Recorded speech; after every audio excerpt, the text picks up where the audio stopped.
I see that it's a couple minutes after 6, and so we'll go ahead and get this started. I want to welcome everyone and thank you for joining the Fairfield Poway neighborhood meeting.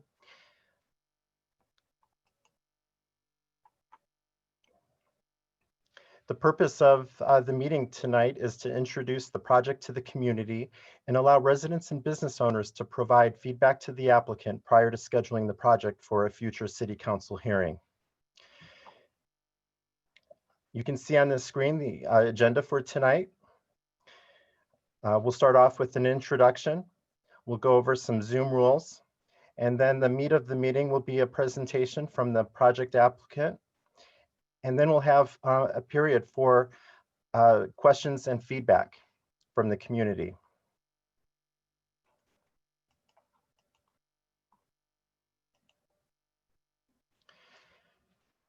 Well, I've been the one speaking tonight. My name is Scott Nesper. I'm an associate planner here at the city. And we do have the applicants with Fairfield, Ed McCoy, Brendan Hayes, and Trevor Boucher. Let's go over some rules for navigating Zoom. If you're using Chromebook, we recommend that you use a browser and not the Zoom app. Just a reminder that the neighborhood meeting will be recorded tonight. And it would be a good idea to confirm that your system speakers and microphone are turned on and operational if you plan on speaking. We also recommend that you use the speaker view format in Zoom. And right now, all microphones are muted. We will be muting you during the forum once you raise a hand to speak. But we also have the Zoom chat box where you can add a question or a comment, and I'll read it out loud. We recommend that you quiet the background prior to speaking. And if you are on a telephone or a cell phone, please press *9 to raise hand, and you will be prompted and unmuted when time to speak.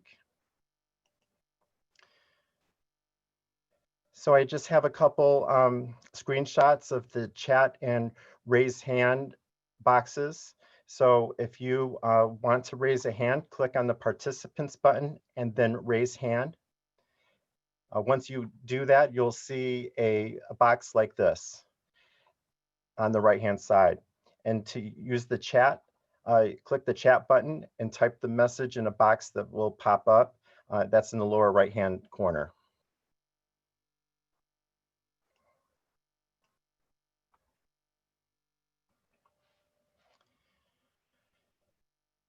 If you did not receive a notice of tonight's meeting and you would like to be added to the notification list for this project, please contact me. You can grab your cell phone and take a picture of the screen. This is my contact information. If you have any other questions, please go ahead and email or call me, and I can get a response to you also.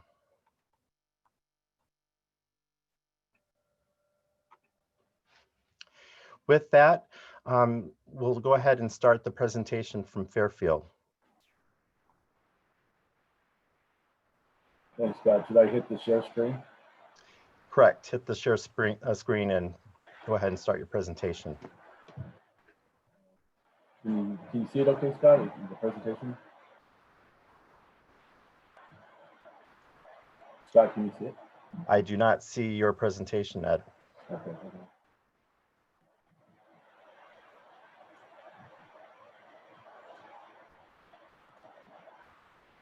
How about now? We see it. Go ahead and start the presentation. Great. Well, thank you, Scott. This is Ed McCoy. I'm the Senior Vice President of Fairfield Residential. I appreciate everybody taking the time tonight. I know everybody has busy schedules, and with all that's going on in the world right now, you know, there's probably a lot of other things we'd like to be doing, but you know, obviously this is an important thing for you folks as well as us. So we do appreciate you taking the time. With me tonight is Trevor Boucher and Brendan Hayes. They both work for Fairfield, and they will be able to assist if there's any particular type of questions that I might not be able to respond to. I think I can handle most of them, but there are certain elements of the project that those guys are probably more, are probably better to respond to than I am. So the intent for us tonight is to present the project and really focus on some of the changes that we've made since our last pre-development conference on September 15th. About 6 weeks ago, we had a pre-development conference. We heard many comments from the city council, as well as from our residents who participated. Also received a number of emails that were forwarded to us that were submitted from the community as well. So our goal tonight is to just walk you through everything, and hopefully at the end of the presentation tonight, everybody's more comfortable than they were previously, and we'd like to move this forward. So with that, if those of you who weren't at the previous meetings or know who we are, Fairfield is a national leader. We specialize in multifamily housing and mixed-use developments. We are located here in San Diego, and we have regional offices around the United States. As a full-service multifamily development company, we do everything from site acquisition, the development, which I'm part of. We have a construction arm, and then we also property manage our developments. So we're basically involved with these projects from beginning all the way through property management. And we've been doing this since 1985. We've built a little more than 100,000 luxury apartment homes, and we manage a portfolio of over 40,000 apartments. I think everybody's fairly familiar with the site that we're talking about. It's the Carriage Center, the thrift shops, the old movie theater in the back corner, and as well as the Poway Fun Bowl. The Big O Tires, as well, it's not part of this particular application. We do own that property, and we will be making improvements to the frontage of that property as part of this development. And I'll talk you through those as well as we get a little farther into the presentation. As I said, the site's in the heart of downtown Poway. It includes 2 parcels, and it's within the Poway Road Corridor Specific Plan. That specific plan was adopted in December of 2017, and within that plan, we are in the mixed-use town center 3 zone. The specific plan allows certain height and density provisions as long as you provide a series of community benefits that are outlined in the specific plan. I did want to say also that just in case people weren't aware, that the Poway Fun Bowl is permanently closed. It's not going to be reopening. There's anybody who's driven by the Carriage shopping center knows it's only partially occupied at this time. Here's just a couple photos of the existing structures. And as many of you know, these properties, the Fun Bowl as well as the Carriage Center, are well below Poway Road elevation. They're about 10 up to 13 feet below the actual elevation of the road. And because of that elevation change, that gives us the ability to do a little more height in the center of the site, because the actual elevation of the building, height of the building from Poway Road is still below 35 feet. All right, the project details. I'm sorry? I had a little few. I apologize. That's only a good time. The project details. 6.6 net acres, again, combining the 2 parcels within the corridor specific plan, identifies that as a goal to get a more cohesive development, so you don't get disjointed development parcels as you go, as the specific plan is built out. We are also be putting a condominium designation on it as part of the tentative map, and what that does is, while we will be operating as an apartment community, it does give the ability in the future to have the individual apartments sold as condominiums. The overall... Excuse me, Ed? Yes. I'm getting some messages in the chat feature that people are having problems hearing you. Is it possible to speak closer to your microphone? I will do my best. Is that better? Can you hear me okay, Scott? I hear you, but there are multiple people that are mentioning that they're having problems hearing you. It sounds like you're muffled. Maybe someone is suggesting to turn down your computer volume. See if I can handle that one.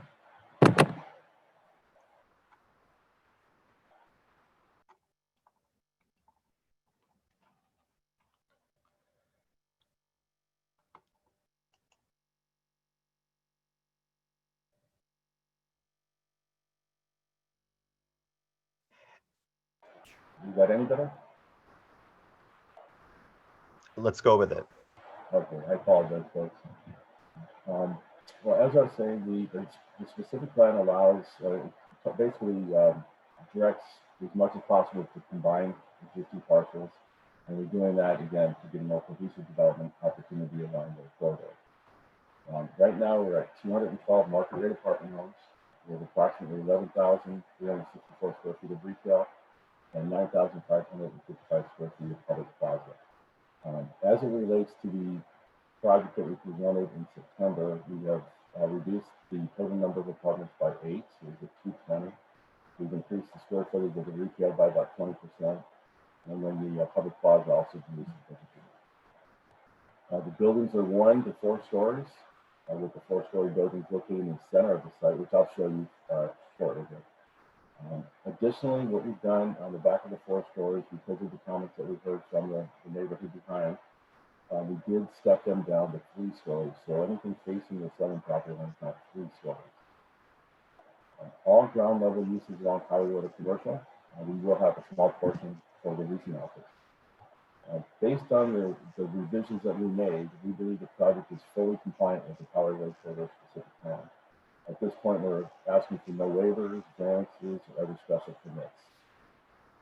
And just so folks who may not understand what a specific plan is, it's basically a regulatory document that's adopted by the City Council for special areas, special circumstances. The farm was just approved this week as a specific plan, so that gives you an idea of what that is. Poway has used specific plans over the course of many years, and you know, I was actually in 1988. I was actually on the old Poway Specific Plan Steering Committee, so I participated in one of the early specific plans, and it's been interesting over the last 30 years to see how that's built out, and very proud of how that looks at this time within community areas of Poway. So proud to have been a part of that in the past. Hi, Ed. Yes. We're still getting multiple complaints that people are having problems hearing you. Is it possible to call in with your a telephone audio? Is there a number, Scott, that I can call into? Let me look. Let me see really quick.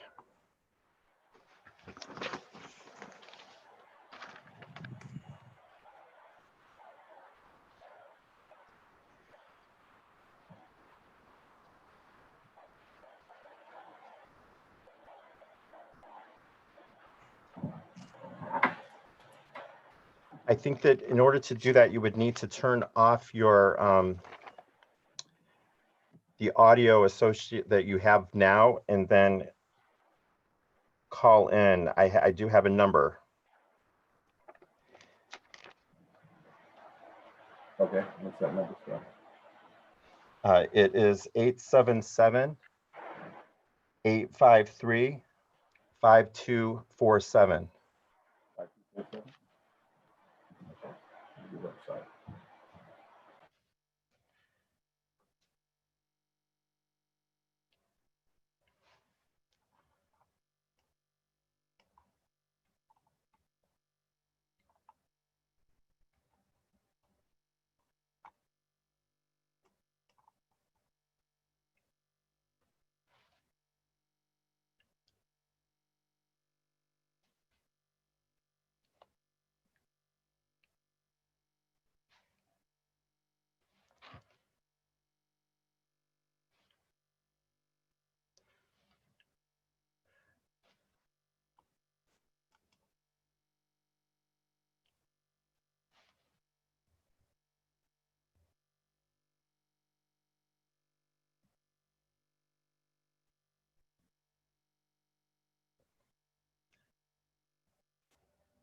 Thank you for your patience, everyone.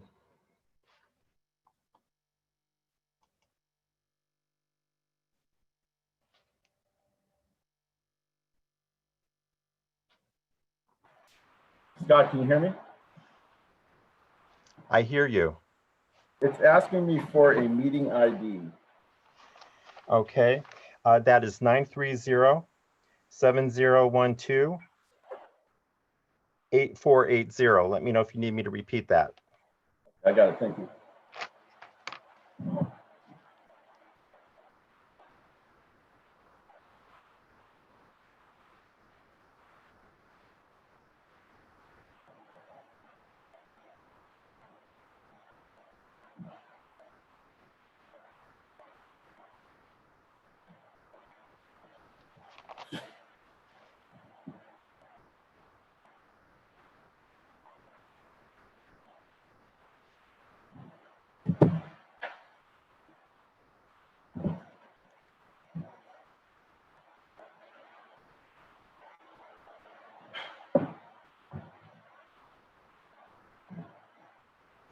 Hi, Ed.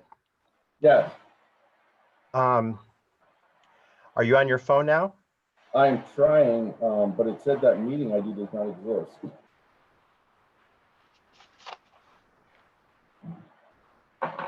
Can you hear me now? I tried to adjust the speaker on my computer.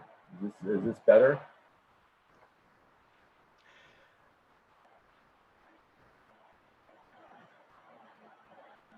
Scott, can you hear me? So far, I've gotten 3 yeses and 1 no. Oh, man. I've gotten 5 yeses. Okay, 5 yeses is, to me, 6 sounds yeses. pretty good. So I can continue with like this if that's okay. I think that this is fine. It looks like most people are saying that this is better. Okay, I apologize, folks. Ed, it's Trevor. Ed, it's Trevor. I think it'd be beneficial if we ran through the previous slide. Okay. And I am getting a couple requests that maybe it'd be helpful if you start over. Okay, that's fine too.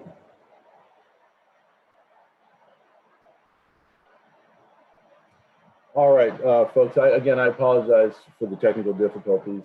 So what our goal tonight was to walk through the project and really focus on the changes that we had made since our September 15th pre-development conference with the City Council. At that meeting, there was a number of comments that we heard, obviously, from the City Council, as well as folks who called in. And then we also subsequently got a number of emails that we had the ability to go through. So we believe that our response tonight is really trying to respond to the general themes and what we heard during that meeting, and then subsequent as we reviewed all the other comments. Just getting into Fairfield, we are a local development company in San Diego. We have a nationwide footprint and we specialize in multifamily housing and mixed-use development. We are full service, so what that means is we do everything in-house. We have site acquisition, development, which I'm part of. We have a construction group as well as property management. So while we find them, we build them, and then we manage them. And we've been doing this since 1985 and have been able to do more than 100,000 across the United States. And now we have a portfolio of about 40,000 apartments that we do manage. The site itself, as many are aware, the old Carriage Center as well as the Poway Fun Bowl. The Big O Tires is part of our ownership, but is not technically part of this particular application. We will be sharing a driveway with them and doing improvements along the frontage, but we aren't at this point proposing any development of that property. As you can see, there's condominiums across the street, north side of Poway Road. We have the Arco gas station, a little strip center to the west, as well as a little apartment community, and then the single family homes to the south. It's located, we know where it's located, the Carriage Center and Fun Bowl. It's within the Poway Road Corridor Specific Plan. That specific plan was adopted in December of 2017. We're identified as mixed use Town Center 3. And in the specific plan, it provides for, with the provision of community benefits, you have the ability to increase height and density on particular sites. And this is one of those such sites.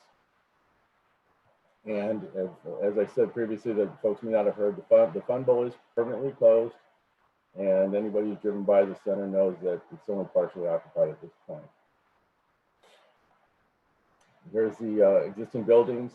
These buildings are anywhere from 10 to 13 feet below the elevation of Poway Road. And again, that's what gives the ability to do a little more height in the middle of the site because it is lower than Poway Road. 6.6 net acres. The actual parcel is a little over 7 acres, but it does go into Poway Road.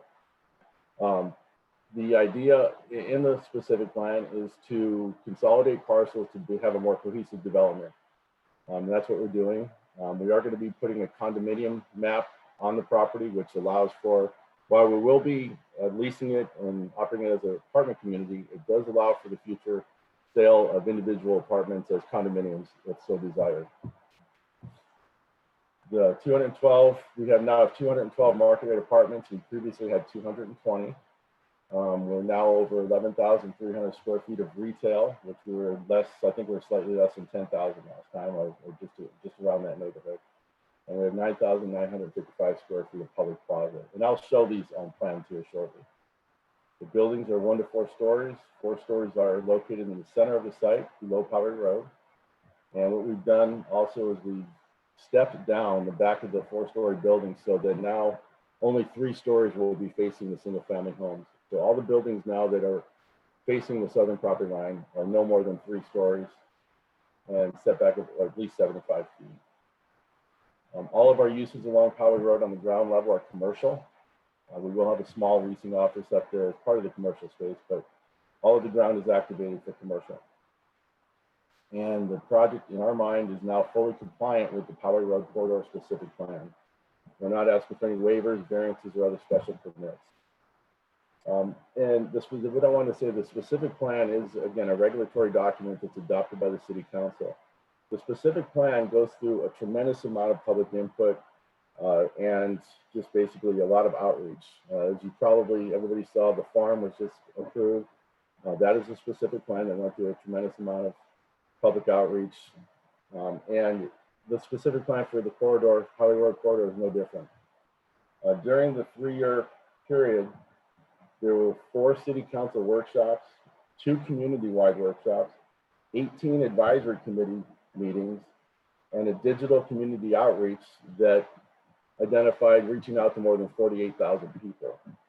So the specific plan was really the document that set the foundation for what we're talking about tonight, and really had, like I said, a tremendous amount of input and outreach. And I don't know if you heard, but you know, in Poway, I was on a advisory committee back in 1988 for the old Poway Specific Plan. And if the specific plan is done right, it has great results. And I'm very proud of how, you know, the old Poway area has turned out over the last 3 decades. Here's the site plan. Anybody who saw it before may notice some slight differences, which I can talk through. We have added commercial along right next to the western driveway on the right-hand side, on the eastern side of that entry. This was previously just an open plaza. Now we've added indoor retail space, and we've also enlarged the public plaza on the west side, and we'll get into a little more detail of that. We do have the 4-story building elements in the middle, and then the back of these buildings and the south side are all 3 stories. The main entrance to the property will be from a shared driveway with Big O on the eastern portion of the property. While the other one is a 2-dimensional plan, this gives you more of a 3-dimensional look. You can see now that the buildings along Poway Road do have a little more articulation on the roof lines, as well as the expansion of the plaza. And again, the stepping down of the buildings in the back, which I'll get into again shortly. So based on the input that we got September 15th, all buildings now comply with the specific plan height limitations. We're not asking for anything, any extra spires or any elements of the roof being in the exceedance of the height limits. As I said, the 4-story buildings are stepped down on the back and then are at least 75 feet from the property line, which greatly reduces any view angles that were of a concern to the neighborhood. The overall number of apartments was reduced from 220 to 212. We now comply with the on-site parking of the specific plan. So again, no request for a waiver of the parking requirements. The retail space was increased by 20%, which I said is up to now 11,364 square feet. And the open space was increased to 9,955 square feet. And then within that open space, the Eastern Plaza, we really wanted to understand, or we really wanted to provide something that was unique, something that was attractive. And what we've done in working with staff, we really put a pretty cool children's play area in it with climbing logs and boulders, as well as a little water feature and some rock outcroppings. And I have some details of that here. So, and then finally, we eliminated the request for a public benefit for the traffic signal. I apologize, I did misspeak at the last meeting. I had understood that the traffic signal, while it wasn't a 100% requirement for our project, we do have, obviously, it is part of a feature for the project. So we're going to put in the traffic signal. And instead of getting any credit for that, what we're doing is we're going to donate to the Community Benefit Fund an amount of $500 per apartment, as well as we'll be contributing to the traffic signal optimization program along Poway Road. I know that there was a number of comments and emails that were received about traffic and signals, and a lot of folks didn't really want to see a new traffic signal. But the city's goal has always been to have at least one traffic signal between Civic Center Drive and Carriage. And this particular location is where it's going to end up. It's going to provide for pedestrian crossings. But also, what we'll show you here shortly is that the specific plan accounts for any future traffic on Poway Road by providing for a southern road that goes, along the southern property lines of all of the properties that are on the south side of Poway Road. And I know that's a lot of wordage, but I'll show you here shortly what that means. So the latest project updates, just on the upper left, starting the upper left, you can see where we lowered the roof. So now the roof itself doesn't have any spires or elements that exceed what is considered the height limit in the specific plan.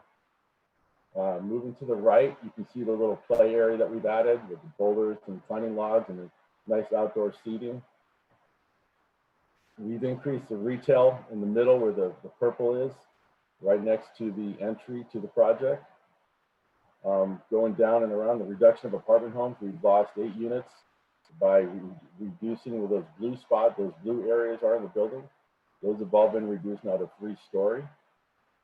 And now, so that any of the 4-story elements are beyond those, and there won't be any view corridors into the folks' yards and homes. This is the Eastern Plaza. What we did here is along the southern property, the southern portion, we've cantilevered this over the parking spaces. So this is now built up over, and there's parking underneath this park here. And we've created this water feature in the middle for kids to be able to play in. We have some nice passive seating. We have an opportunity for some public art, as well as obviously active recreation for children and for adults as well, with some game areas. So this particular plaza grew by, I believe, about 35%. Here's just a rendering, gives you an idea. I apologize for the very basic nature of it, but we've been working on this feverishly to try to get everything together, but gives you the sense of what we're talking about in terms of the different areas within it. You have the active, you have the children's play, you have some, some lounging areas. And then here's again another view of that nice plaza.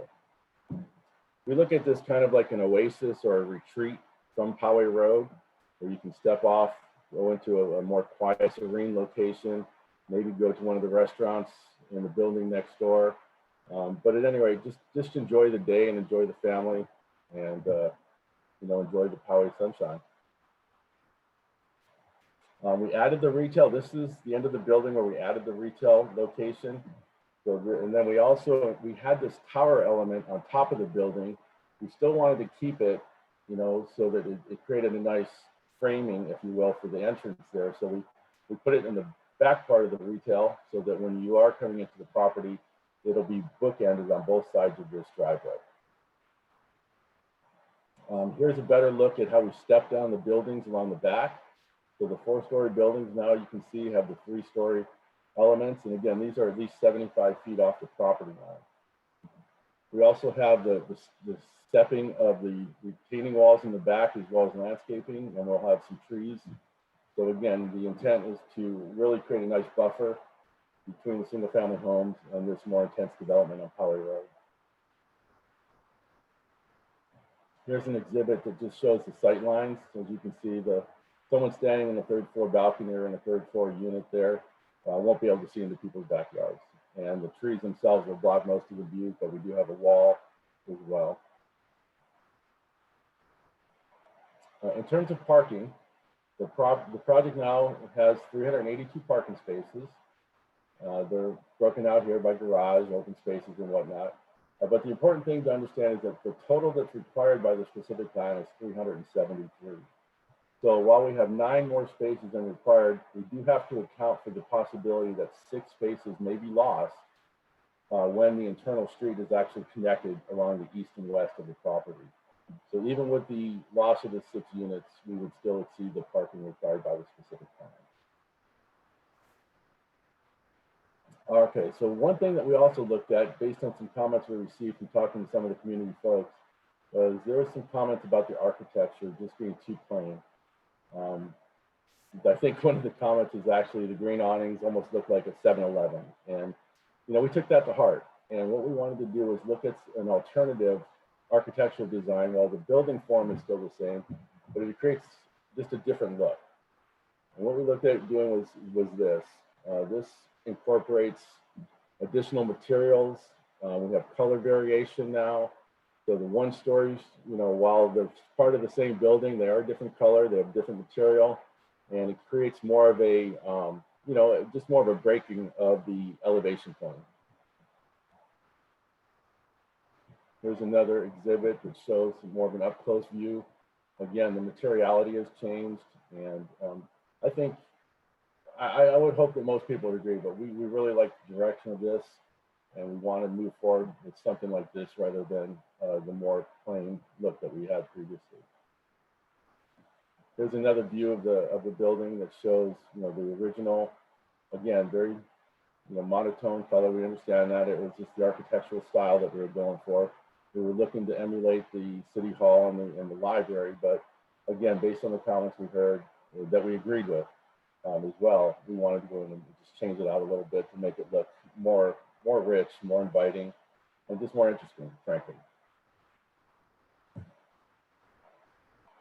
One other thing that we were talking about was, you know, we understand that Big O is going to be there for a while. They have a lease, but what would it look like, and what would happen ultimately when Big O does develop? So we just wanted to show what could happen here. The framing of the entry where the traffic signal is will be better accomplished with a building right there. So we put the building up on Poway Road, and this particular building scheme is a podium, so there's parking underneath it. And because of the added parking, one of the specific plan goals was to allow for, you know, I don't know if municipal parking is the right term, but just open parking, you know, that people could pull the vehicles in, maybe take a walk down Poway Road, go to one of the shops, go to one of the stores or whatever, and then come back and not, you know, basically not have to worry about their car being towed because they're parked in a parking lot of a retail establishment. So we think that in the future, when Big O's, you know, is done with the site, basically, that we think this could be developed and be very compatible and cohesive with our project as well as with the intent of the specific plan. Now, one thing that the specific plan does talk about is in the very first page, very first chapter, is that the intent is to create a more compact housing development. You know, where folks can stroll along the storefronts, relax with friends in a plaza, and walk from their homes to shops, to park, restaurants, and community events. And I think the plan that we have now, as well as the future ability of Big O, I think that would really achieve that intent. In terms of the community benefits and project features, I'll just walk through the top portion. We will be putting in a monument sign within the Poway Road median, basically welcoming folks to the Poway Road corridor. We will be upgrading the landscaping along the frontage, including pedestrian lighting, street trees, and enhanced sidewalk. We also will be doing a new bus shelter that would be more compatible with the architectural style of our buildings. And then the signal itself will create a protected pedestrian crossing on Poway Road between Carriage and Civic Center.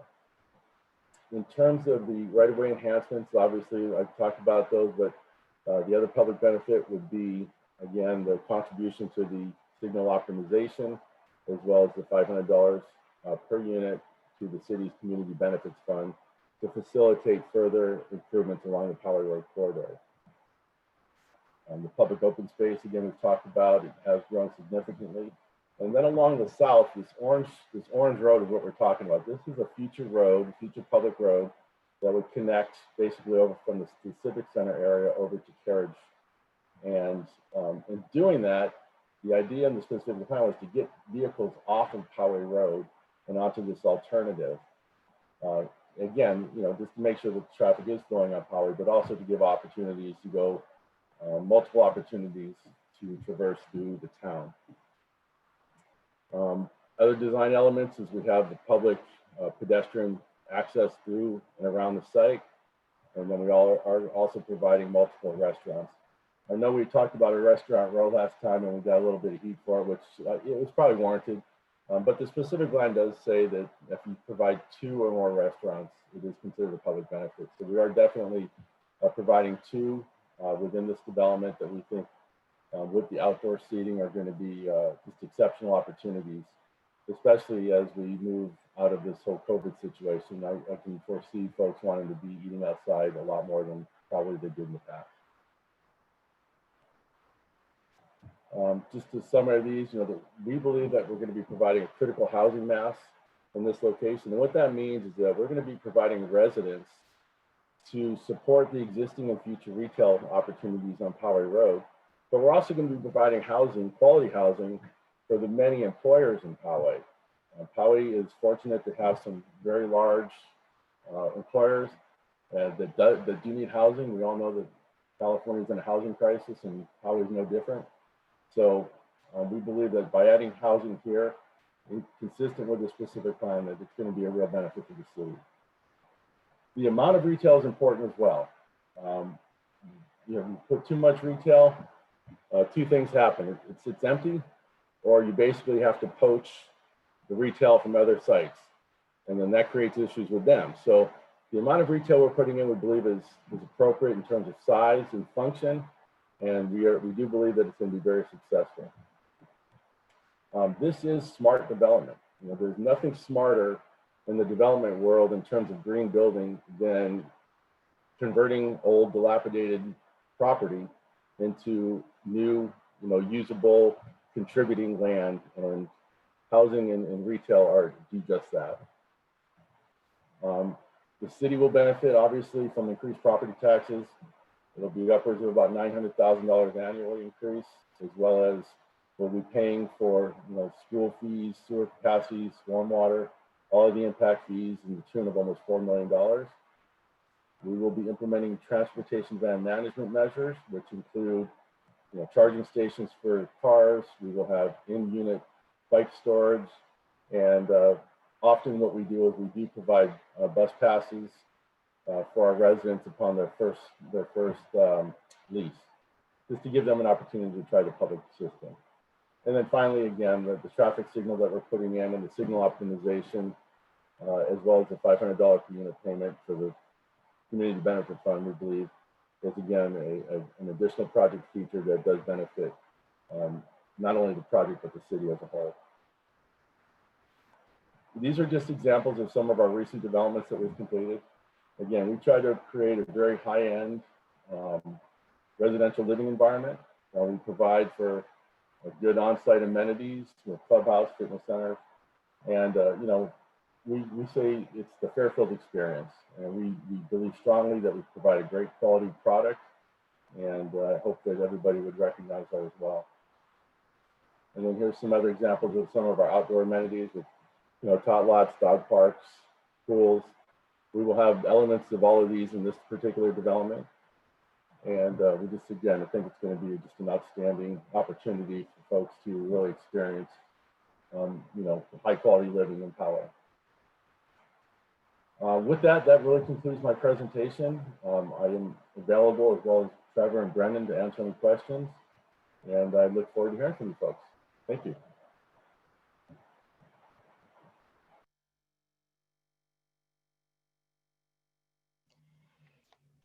Thank you, Ed. So with that, we'll move over into the forum portion of tonight's meeting, where we respond to your questions and comments. So let me go ahead and put up the rules for the Zoom call really quick.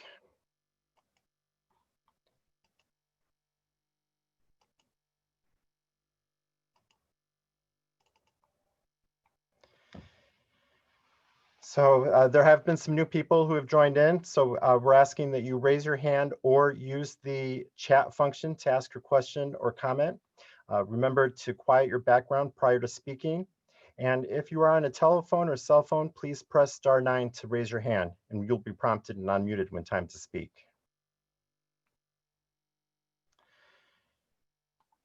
There were some questions that were raised during the presentation.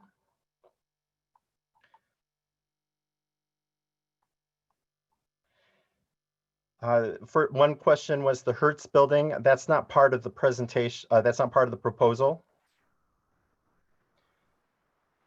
That's not part of the proposal. That's correct.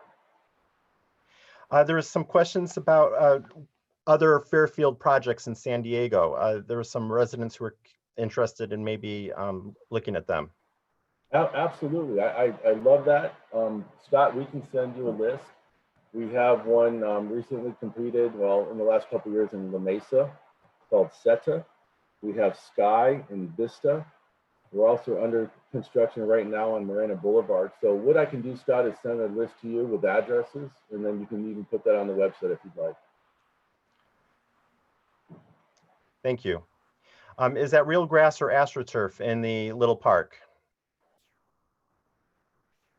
I don't know that that's been determined. We have the grass in the location where it's at, where it's on grade. It's not going to be in the cantilevered part. So I know that we have the ability to put real grass there. And the park will be along Poway Road. That's correct. It'll be right next to the entrance where the traffic signal is. And it will, again, it's just under 10,000 square feet fronting on Poway Road. There's a question about the green awnings. With the revised elevations, are the green awnings, are there going to be green awnings on other buildings? No, the green awnings were only on the commercial buildings, I believe, and Trevor can correct me if I'm wrong, but we have taken those off of the commercial buildings. There's a question about the park size, and that is, both plazas, I believe, are around 10,000 square feet, correct? No, the smaller plaza is about little over 1,100 square feet, the one that's next to the western driveway. But the one on the eastern is the larger one, it's a little over 8,000 square feet. So together, they're 9,500 square feet. I'm sorry, 9,955 square feet. Okay.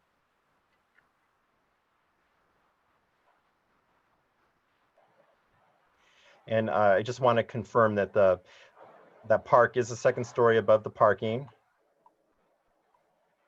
That's right. Yeah, the park at Poway Road, it's level with Poway Road, but as you get back into the park, it will be above the parking spaces below it. Okay. There's some more chat box questions. We'll get to those, but I'm going to start.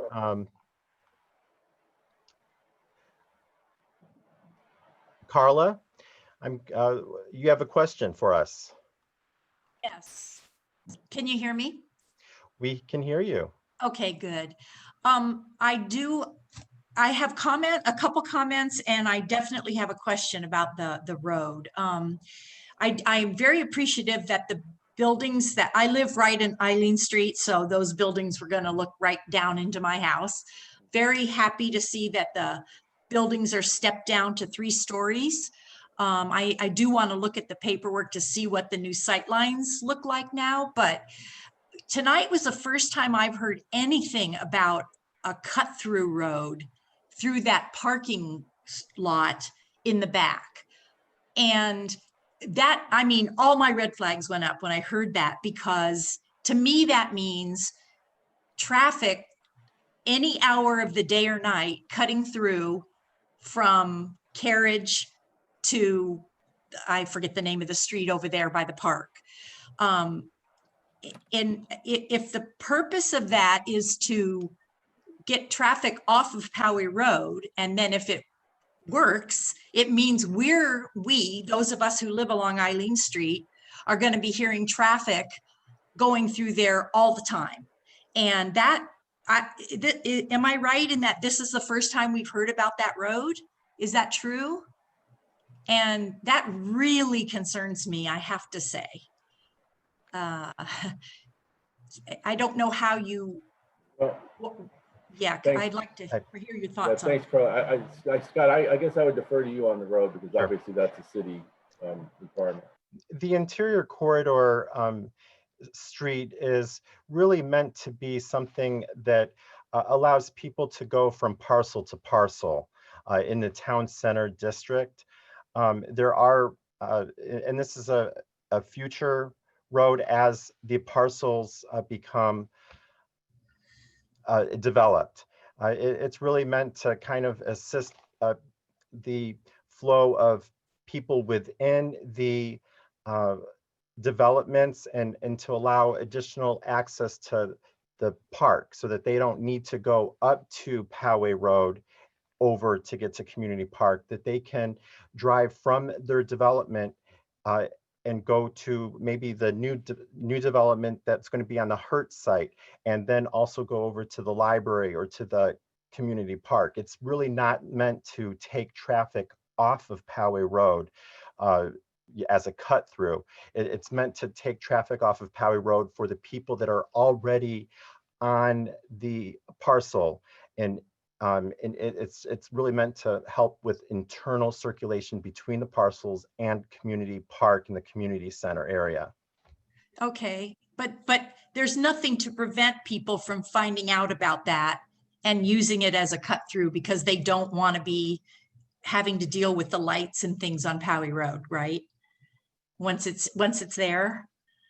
Well, I would anticipate that, because of the, with the connections, that the speed limits would be much slower, and I wouldn't think that it would be a way to avoid traffic along Poway Road. I really believe that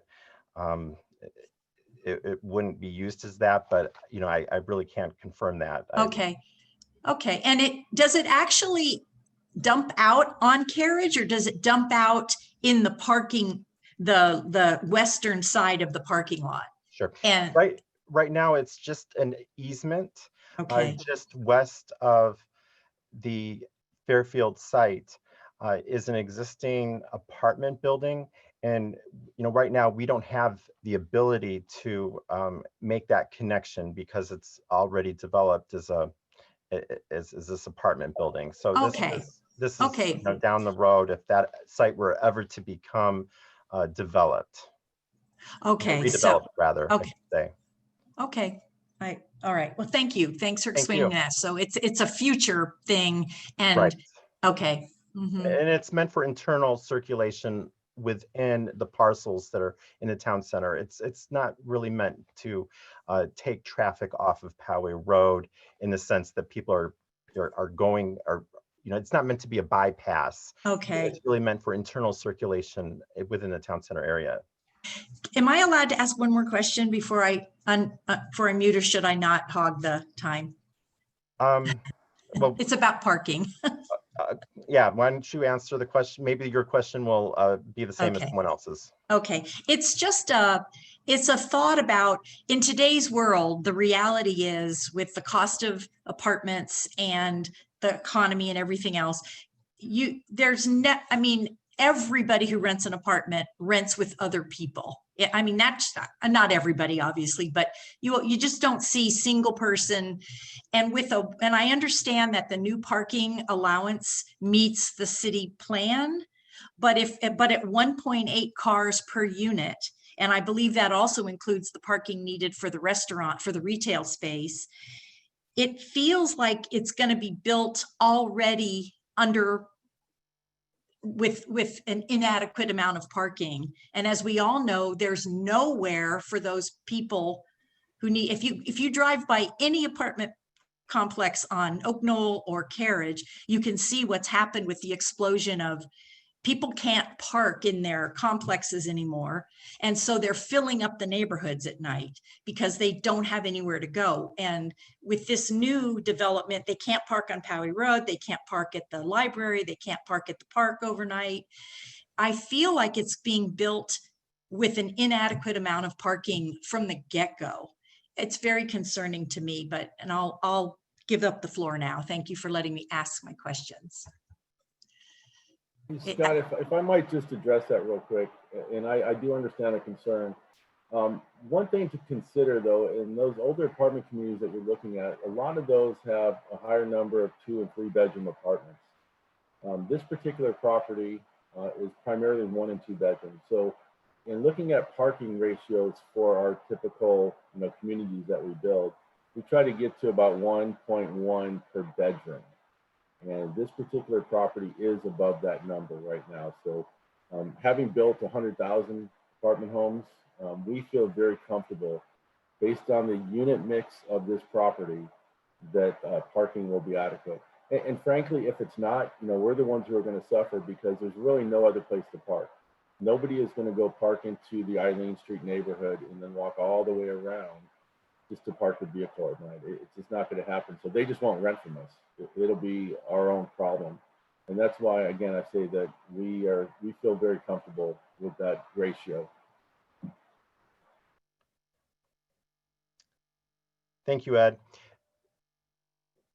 Jana Johnson? Are you there? Yeah, okay, I'm here. I couldn't get unmuted there for a second. Yeah, I like some of the changes that I'm hearing about. I think those are good. The one thing I noticed was I was looking at a view from up above, and it does look like there's a lot of asphalt, a lot of building that's going to be there. And my concerns would be along the energy side of the heat that's going to draw on and all. And I was just wondering, I mean, it's got a nice big row of parking all along the backside. Has anybody thought about doing covered parking back there and putting solar up on top? And that might help with some of the charges that people are going to be getting, for their electricity. And then also he mentioned having the EV parking, which sounds really wonderful. Does that mean that there are going to be charging stations there also? There are a couple questions. The answer is yes, there will be charging stations. In terms of the solar, we have not looked at putting solar back in that back portion, just because again the structures would be, the parking spaces are angled. But we can look at that. Right now, the development we're doing on Marina Boulevard, we do have carports that do have solar, so it's not something that's unusual for us to do. And frankly, Fairfield has a mandate from our ownership. I don't know if folks know, but Fairfield is owned by the California State Teachers Retirement System. And as part of that, the teachers union, the teachers are very concerned about, the sustainability, because they do teach our kids, that they want to make sure that, we're protecting the environment for future generations. So we do have mandates to look at those things and, again, to be as sustainable as possible. Our property management group also maintains a living green program on site where we provide all residents with a lot of information about how to be more green. Obviously the lighting that we use in our common spaces are low energy. All of our appliances are low energy. So it is something that's very dear to our heart as well. And we do appreciate your concern on that. Okay, thank you. I'll read from the chat box. Is there a 3-story building directly across the existing condos? Are there entrances, exits anywhere beside Poway Road? And how do you expect the project will affect home values in the immediate area? The question about, I know that the condos across on the north side of Poway Road are 3-story, and they're well above Poway Road. We have 3-story on the mixed-use buildings. So above the ground floor on the mixed-use buildings on Poway Road are 2-story volume. So they give you obviously a retail space and a restaurant space. You get a nice feel of openness. And we do have a level of apartments on the top. So there will be units above the ground floor retail on Poway Road, 3-story max.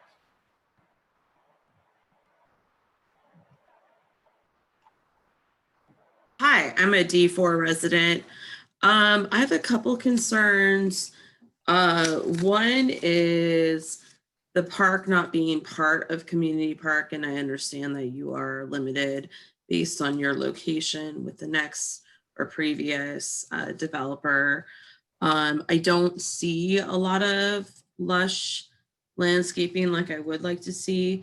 And aside from disagreeing with the 4-story building, I also do not see affordable housing.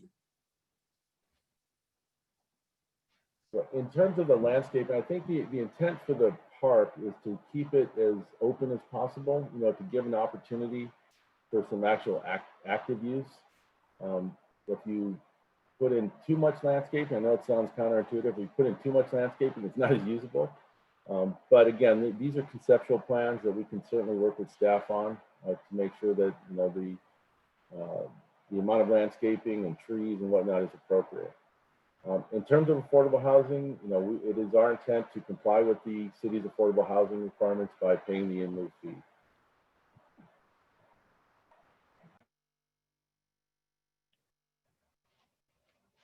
From the chat box, we had a question. Are there entrances, exits anywhere besides Poway Road? No, vehicular entrance, well, again, I say no as of right now, because as Scott, as you explained better than I did, the future connections along the east and west, along the south road, would provide additional opportunities to get into the site. But from Poway Road, we're basically going to be closing off. There's 5 current curb cuts, and we're going to be reducing those down to 2 with the signalized intersection as well as the western entrance. So yeah, just the 2 vehicular from Poway.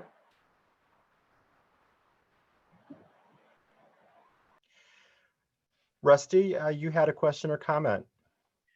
Yeah, I've already noticed with the construction we have on Poway Road that the construction going eastbound, or the going east, the cars already backed up to probably Silver Lake sometimes. And I feel maybe adding that light, will we still get a lot of that traffic because we're adding, you know, 350 more cars onto that road?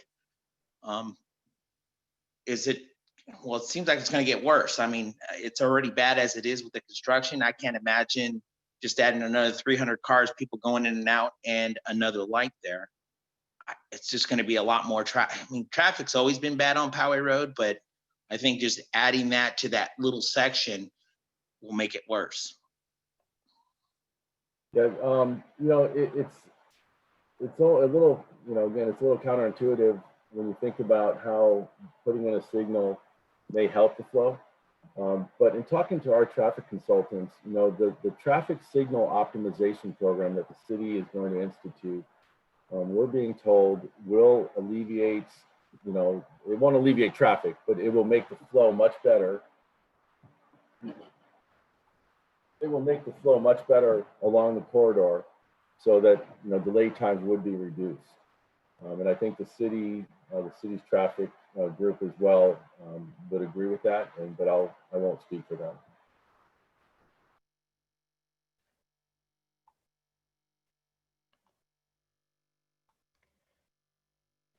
Wendy or Mike Fascetti?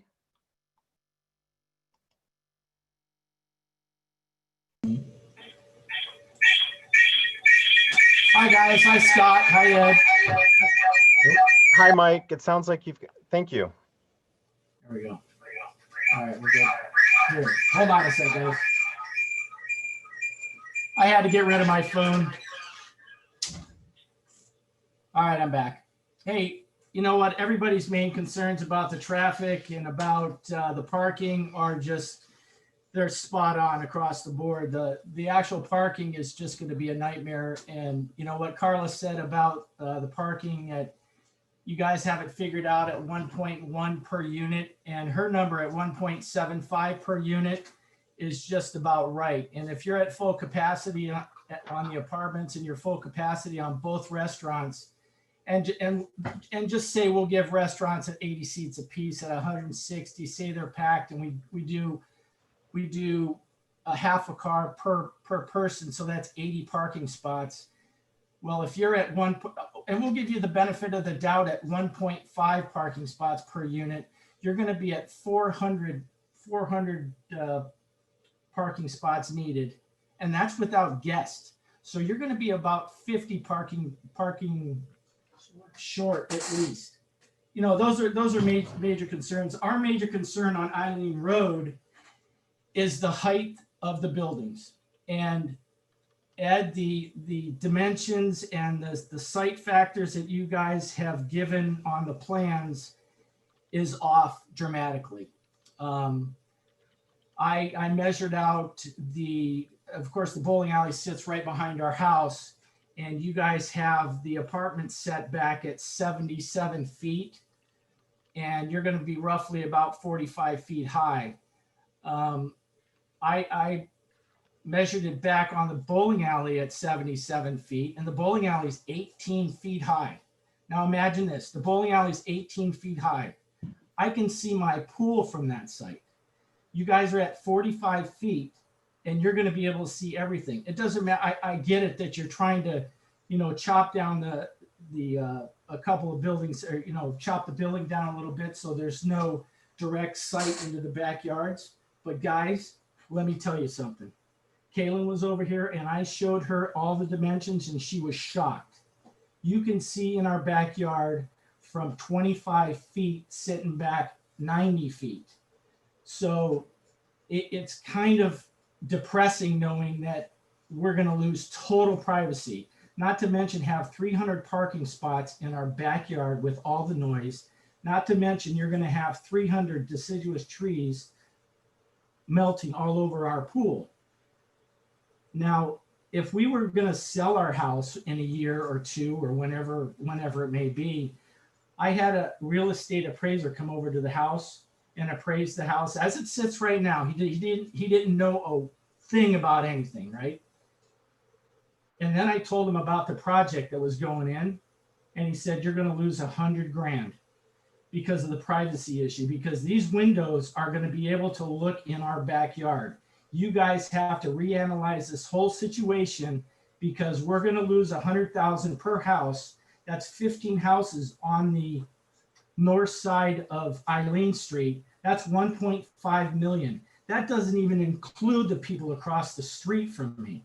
It's big money, guys. You shouldn't be able to go to sleep about this. Can I respond? Go ahead. All right, thank you. All right, so you covered a lot of ground there, so let me just back up a little bit. In terms of the parking, what I said was we're at 1.8 per unit, but industry standard is about 1.1 per bedroom.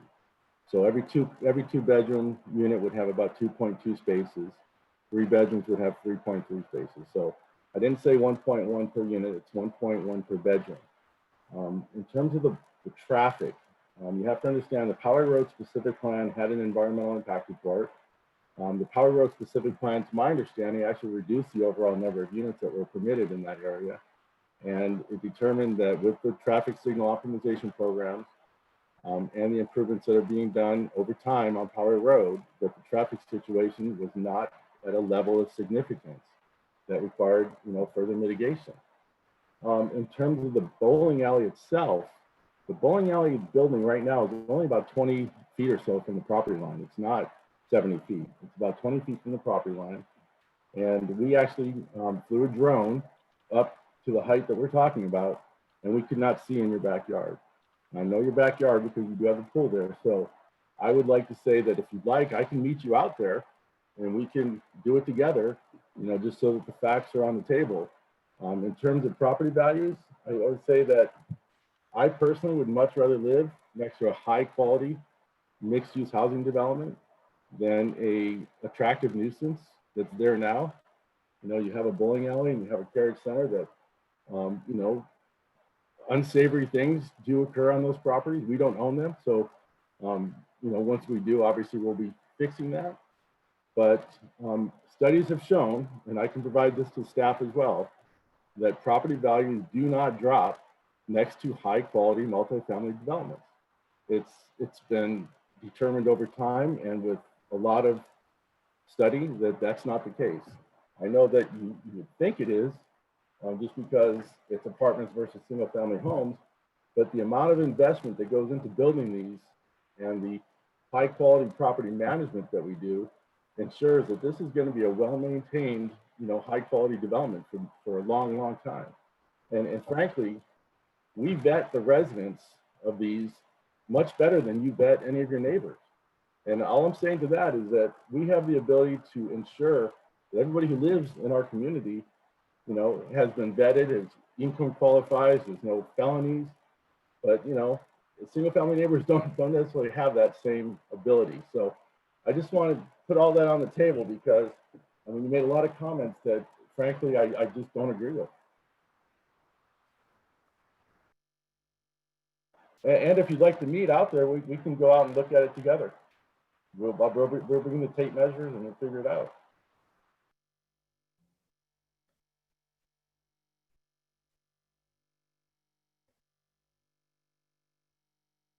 Ed, let me know if you want to use any of your presentation. I know that you had that one sightline evaluation. It looks like more people are using the chat box than raising their hands. So I'm just going to go through and read some of the comments. We need the bowling alley so that people can do something on the weekends. Are you putting in something families can do? Well, again, the bowling alley is closed. It's out of business. It's not coming back. The building itself is in such poor condition that anybody who would want to go in and fix it up and let it be a bowling alley again, it's probably cost prohibitive. What we're providing is what we believe is a very attractive open space that allows for families and individuals to utilize during all times of the day and even in the evening, as well as, again, providing retail and restaurant opportunities for social interaction. So we do believe that we're going to be activating this property much more so than what it is now, frankly. We have a comment here. It's not that this doesn't look nice, it is the height, the number of units, and trying to squeeze too much into the space. Well, I guess with that, Scott, I would just say that the plan itself, the specific plan, allows for densities that are even higher than what we're proposing. At 212 apartment homes, I think we're still, you know, almost 20 units below what is allowed by the specific plan. And again, the specific plan actually reduced the overall number of units within the area when it was adopted. What will rent be for apartments and retail? What do you think condos will sell for? I do have Brendan Hayes with me. He's runs all the financial rental analysis and whatnot. Scott, if you can maybe unmute him, I'm sure that he can respond to the questions about the rent levels. I believe that he is unmuted. Yes. Hello, everybody. Brendan Hayes here with Fairfield. Yeah, we would expect that the the one bedrooms would, you know, we're looking at kind of commensurate new properties. There's clearly none in Poway, so we kind of widen the net a little bit, but likely in the low to mid 2000s. 3 bedrooms, we would see those kind of in the high 2000s, low 3000s, and then 3 bedrooms, maybe mid 3s. And that would be, you know, just looking at some of the newer properties along the I-15 corridor, along the Route 56 corridor, some up further north, just kind of triangulating on you know what we see in the new properties.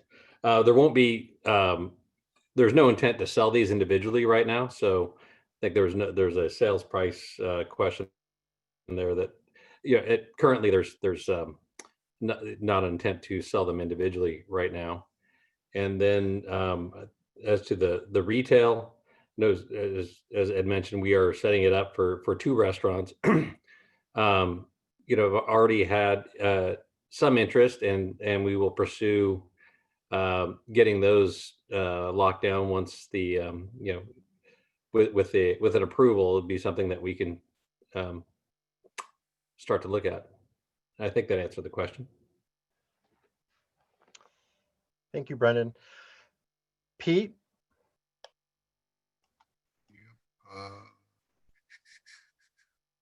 Hi, Pete. Yep.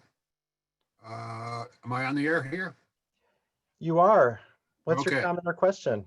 I'm going to bow out to Wendy and Mike. I don't think their questions were fully resolved, but if I'm on the queue, I'll just take it briefly here. I'm a D1 person, was a D4 person. So my interest is the traffic on Poway Road. Looking at the drawings and specifically the presentation, First Public Plaza 2 was the slide that got my attention. And that stoplight looks like it's going to be the primary entrance into the property in a controlled scenario. The other one is very close to the intersection of Carriage Road, and that people aren't going to use that one, I don't think, exiting off of Poway Road, because they're going to have people accelerating from the light behind them. It'll be a little bit of a tricky intersection. So since the park is right there, is there any consideration to a left-hand turn lane to allow people into the development a little bit easier without having rear-end collisions possible? And also, I noticed that the size of the entrance is pretty much matched the one across the road.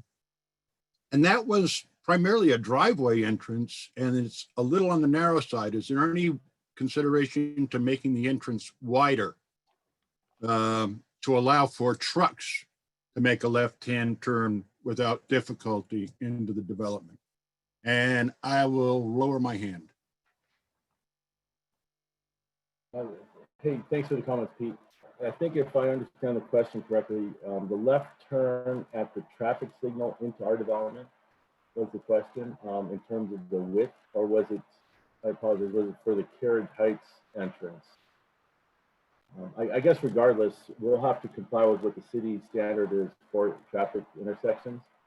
I think our particular exhibit was illustrative, and ultimately we do have to meet the city standard for driveway width and intersection width.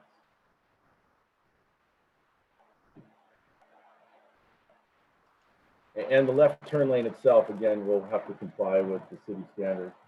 And we do want to make sure that trucks can enter, obviously, because moving trucks and delivery trucks for the retail will need to use that as well. So we have a very strong concern to make sure that that's correct as well.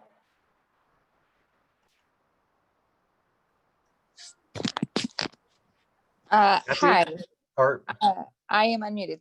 Have you talked with PUSD about the impact on the schools, and what are the number of students anticipated? And when would people begin moving in once the project is approved?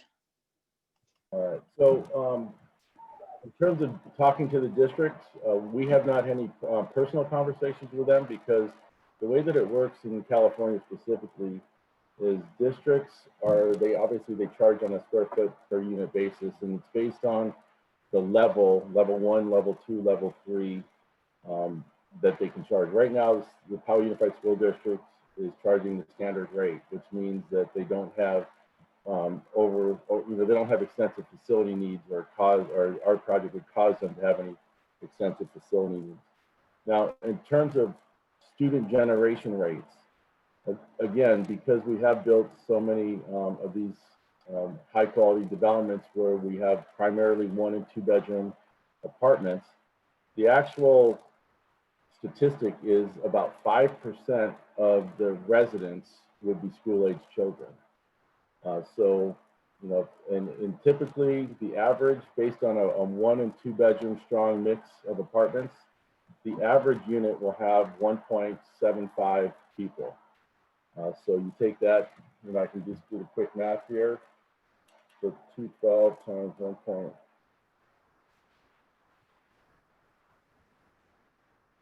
So we have about 370 residents, and of that, you have 150, 185 or so. Actually, that math might be a little off.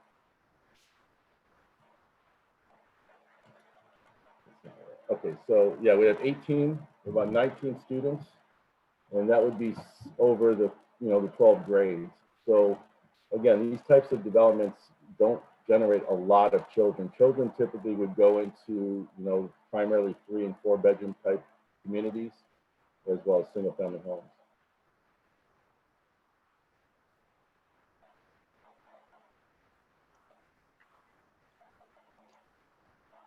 just to follow up on that, when the specific plan was adopted, there was it was adopted with the understanding that there would be a certain count of residences, dwelling units that would be included in the specific plan area. And the Poway Unified School District did provide us with a letter stating that they would be able to accommodate those dwelling units.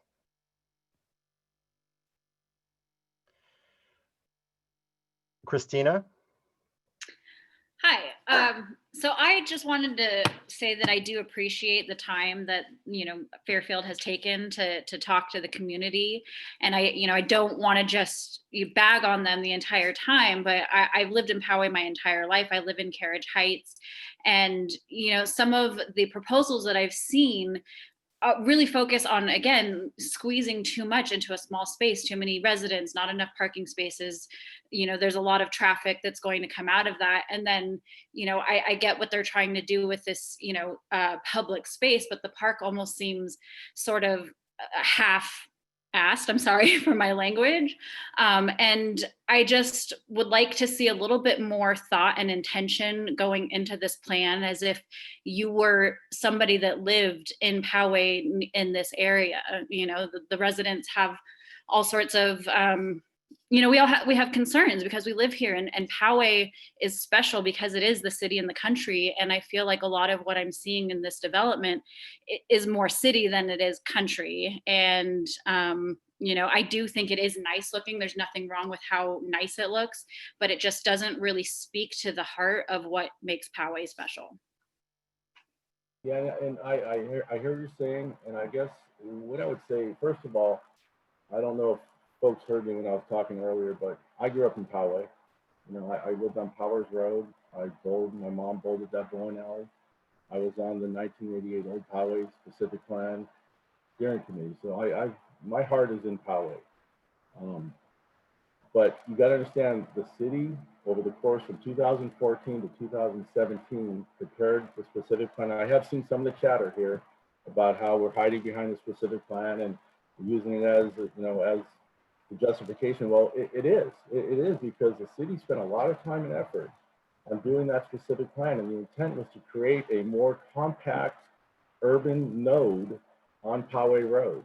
And that's exactly what the plan does. It identifies this particular area to be that location where it is the city as part of the city and the country, but it is the more intense location. This is where the city wanted to locate the intensity. It's not in Old Poway. It's not in other locations. It's on Poway Road corridor from Carriage to Civic Center. That's where the intent is, to increase densities and to increase intensities. And basically, developers, by and large, they just want to know what the rules are. And we've come into the city of Poway. We know the plan. Again, I know the city very well. And we're complying with the plan. We're doing what the city wanted to do, and we're doing what the city has outlined to do in the specific plan. We're not asking for anything special here. We're just asking to be able to build this development to implement the city's vision identified in the specific plan.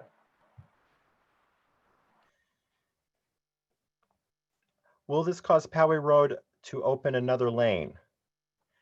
I think that they're asking if Poway Road will be expanded. I don't believe that was in the plan, Scott. I don't think. Yeah, no, we're not expanding Poway Road as part of this proposal. Nick. Yeah, can you hear me? Hi, we can hear you fine. People have said a lot of the things that were on my mind, so I'll just stick to the stuff that hasn't been mentioned. But overall, I think this is the antithesis of what Poway is about. And we keep going back to the specific plan, but it's really just a lousy plan. And what you're putting in now is a 4-story building, which you came to the council a month or two ago. Then you came back and you said you're focusing on changes since September. And the quote was, you increased the height and density, and you were allowed to do that if it included community benefits. But I just don't see any community benefits. All I see is increased traffic on Poway Road. There's not enough parking spaces for the people that are going to be there. You're going to put a road to the south of this development, and you're delusional if you don't think people are going to use that road as a shortcut. So going back and blaming the specific plan, that's okay, but it's a lousy plan when it puts high density buildings on this part of Poway Road. I've driven that road now for 21 years and it's just getting worse and worse. And this is just going to make it terrible. So I think I've said enough. I would just like to clarify one thing, Nick. You know, it doesn't, no matter what is developed on that property, if it's not us, you know, whoever it is, that road connection is part of the plan. It's you know, when we I'm not disputing whether it's part of the plan or not. I think you're just delusional if you think people aren't going to cut through. It happens on Tecate already. Mataki, sorry.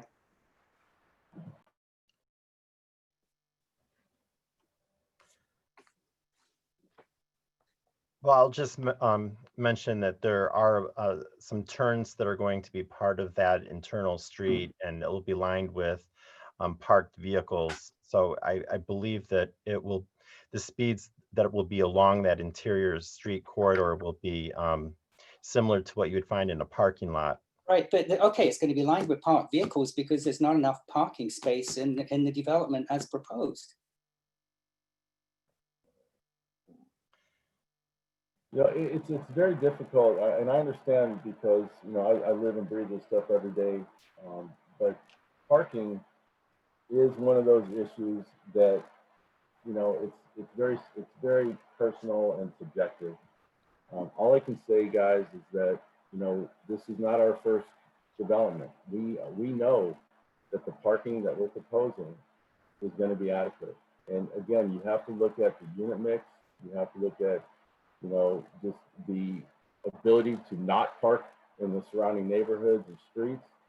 You know, we would not want to move forward if we didn't think that we had enough parking. And I know that there's a good percentage of you folks who don't believe me, but I'll just have to leave it at that. And when you go through the other, when I give the list of projects to Scott, and I hope you go drive around and look at them, they're all about the same parking ratios. So I think you know, the proof is in the pudding, and I think that we have shown over the course of our development life, I've been with the company over 20 years, parking, you know, once it's built, we don't get much complaints. Let's return to the people who have raised their hands. Nick Carruthers.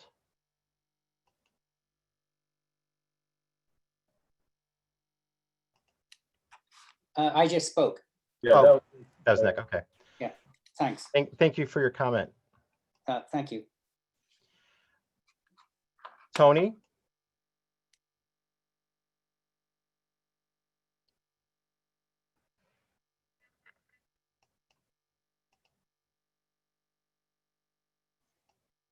Can you hear me? Hi, Tony. We hear you now. Okay, thank you. I have 3 or 4 things I'd like to address, and the first is to let everybody on the call know that I was a volunteer resident on the advisory committee during the preparation of the Poway Road Corridor Specific Plan update, and we spent more than 2 years working with fellow residents and city staff to propose the specific plan to the city council, and we learned a lot of stuff along the way. And the first thing I'd like to just mention is the whole traffic issue. And before this specific plan was adopted in 2017 or early 2018, whenever it was, there were actually allowed to be 650 more units on Poway Road than are allowed under the current specific plan. The only difference is they were spread out along a longer stretch of Poway Road. And the whole goal of the specific plan was to create a there in Poway, because when you drive down Poway Road, it's really a hodgepodge of some dilapidated uses, underused parcels, a lot of empty parking lots, a lot of vacant units. And we were trying to figure out how to create this town center vision so that there would be some activity there and people would have a reason to stay in Poway, to shop and go to restaurants and things like that.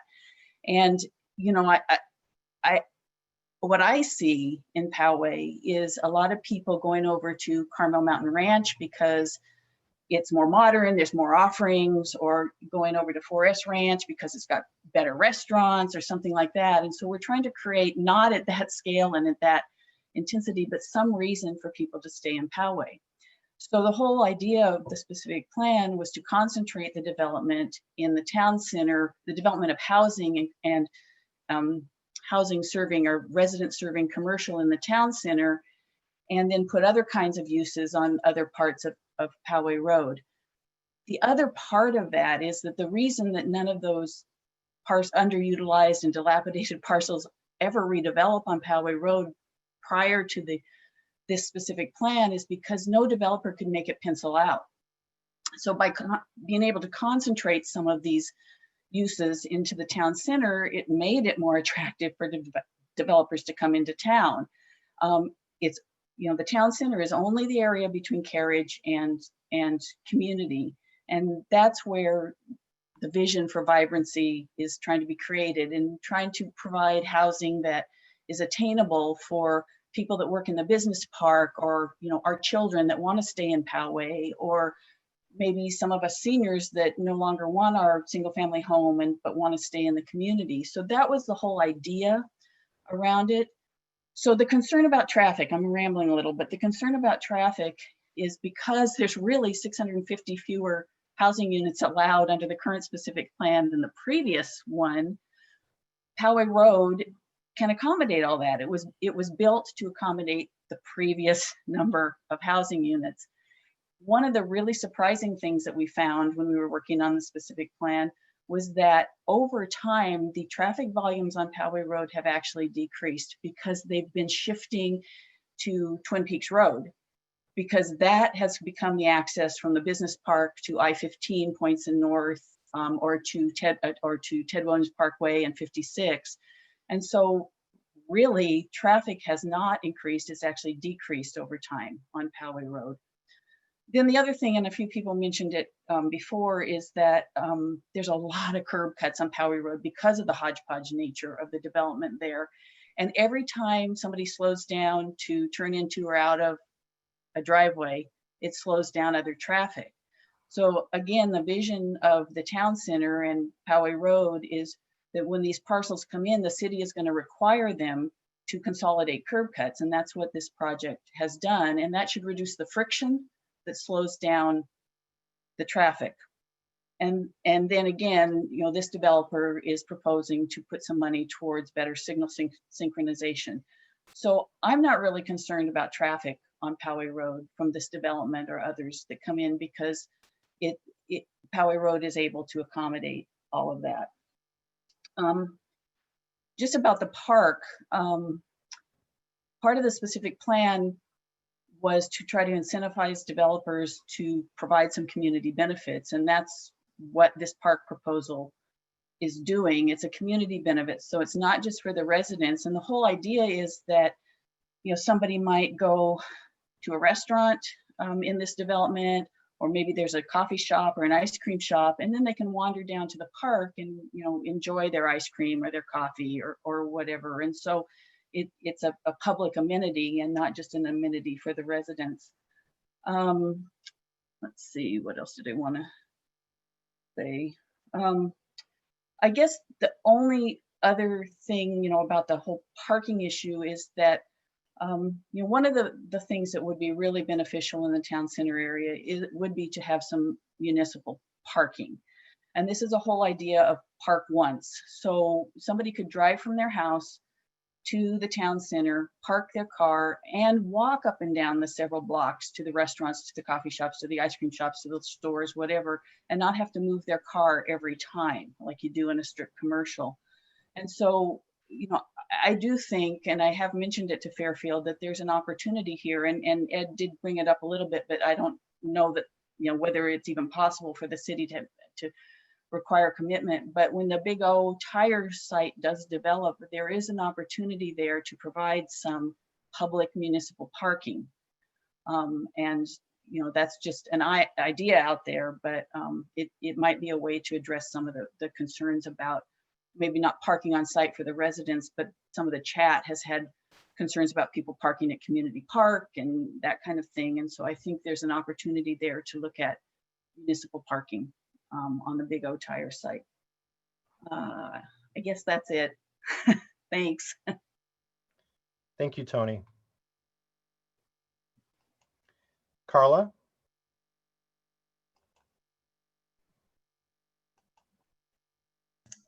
Yes, hi, sorry, I'm unmuting.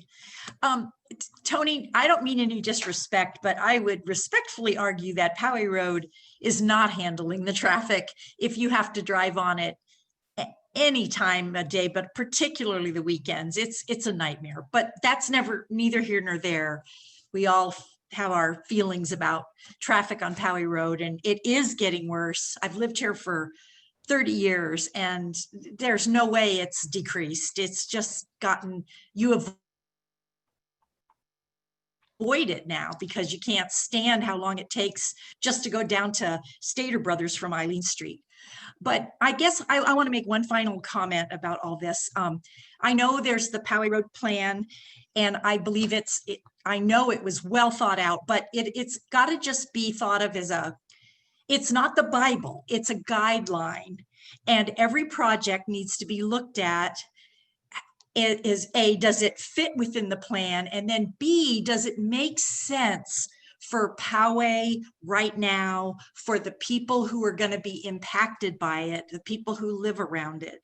And I am in favor of this project. I actually really like what Fairfield is proposing, but there are things about it that I don't like, as in particular the potential loss of privacy and the concerns about parking and noise. But I'm an optimist, and I believe that the city of Poway and Fairfield, there's a happy compromise in there somewhere where, because I think Fairfield has every right to expect to make money while they develop a beautiful new housing project. But the people who have been living here and making their homes here and never expected to have a 3 or 4 story building peering into their bedrooms, we also have a right to expect for our quality of life and our privacy to continue. I mean, I've lived in this house 28 years. I thought I was gonna die in this house. And now I don't know what it's gonna be like to have this big building behind me. So there's gotta be a happy compromise between what the developer needs to do to be able to make money, what matches up with the Poway Road Plan, and what makes sense for the residents. I believe we can find that. And the tweaking that's been happening is definitely getting there. I don't want to stop progress. I agree. We have some really blighted properties along Poway Road, and it's embarrassing. It doesn't look very good. So something beautiful like this is a plus in my book if we address the concerns in ways that make sense. And I'm preaching and I apologize, but I did just want to say that there's got to be a happy place that works without screwing one group or another. Okay, thank you. Thank you, Carla. It looks like we just have 2 more raised hands. So we'll go back to Mike. Hi, guys. Carla, that was well spoken there. I mean, you covered just about everything that Wendy and I wanted to cover.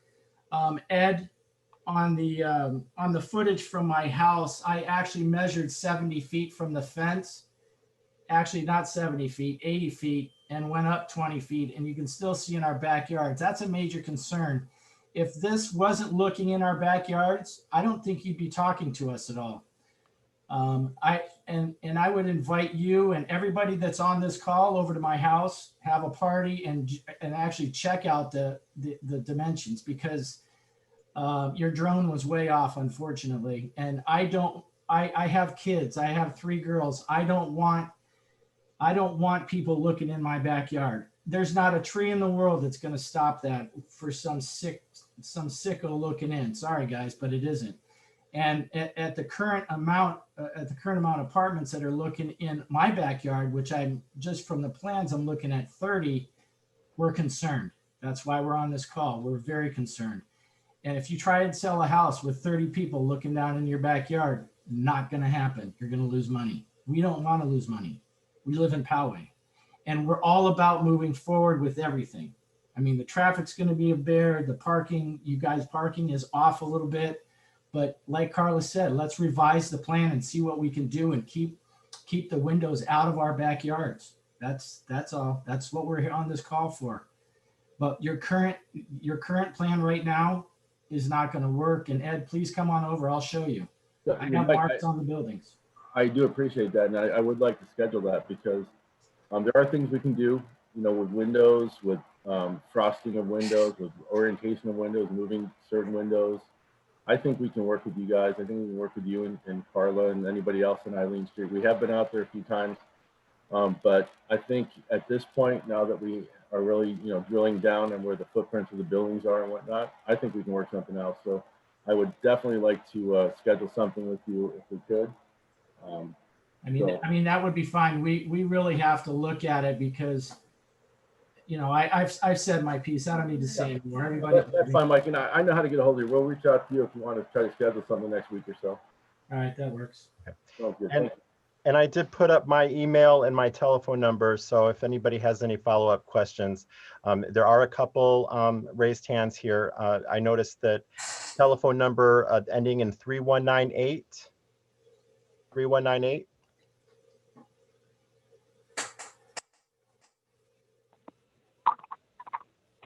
Thank you, Yuri Bolin.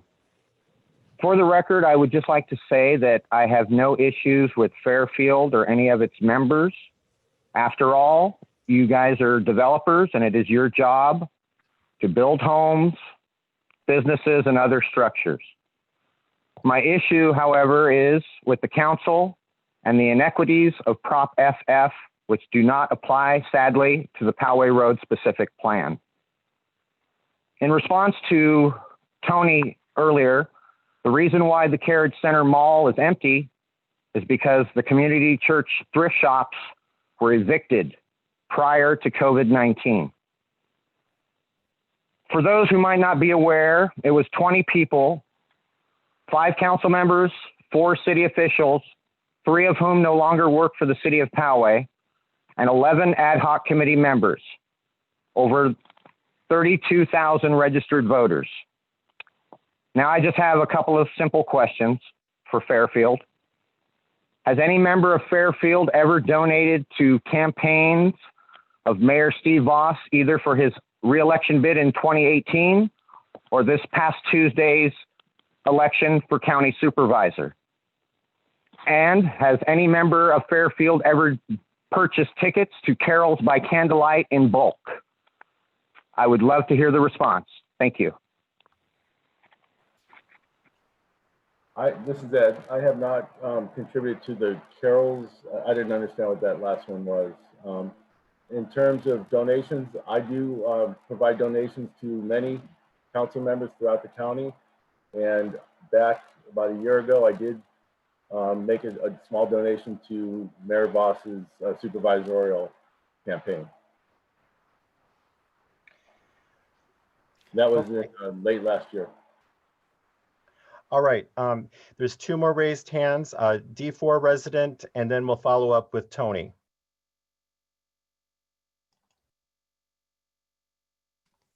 Hi, thank you for allowing me to speak again. I have a couple concerns and also suggestions because I get that like development is necessary. I mean, the population is only growing. So how can we do this smart? How can we make it mesh into Poway? So first off, the internal circulation street I saw that was suggested is not going to work. I live on Metate Lane. Like right now, the traffic is awful because people are bypassing Poway Road using it. And we're on a 25-mile-per-hour residential community where people are routinely going through stop signs, routinely speeding past 25 miles an hour, and that can be any time of day. And yeah, I do, like, the sheriff is there regularly giving people tickets. This is a known thing. So I don't think that the internal circulation street behind it is going to be effective in only utilizing the current neighborhood. I think others trying to bypass Poway Road will use it. So that is a concern. My other concern is that we still have 4-story buildings. So we're on Poway Road. This is not Mira Mesa Boulevard. We're on Poway Road. This is the city and the country. 3 stories is high. That's pretty high. And what we should be doing is a 3-story to 2nd-story step down for the houses that are behind this development. Because ultimately, you and I know that their property values are going to go down if there's a giant wall in their backyard. So let's talk about that. Like, they deserve good property values. So I have that. And then, you know, what if you connect with community parks somehow? I mean, have an ice cream place, have a brewery that parents can go to, and there's outside seating and they can be with their kids after spending some time at the park. You know, that would be a great dream to have, where people come there after hanging out of the park. They come to this place. And lastly, I am not familiar with a community benefit fund. And I noticed you said you're paying $500 an apartment. And I was wondering if you could tell me a little bit more about what that means. I would defer that to you on the community benefit fund. Yeah, thank you for your comment.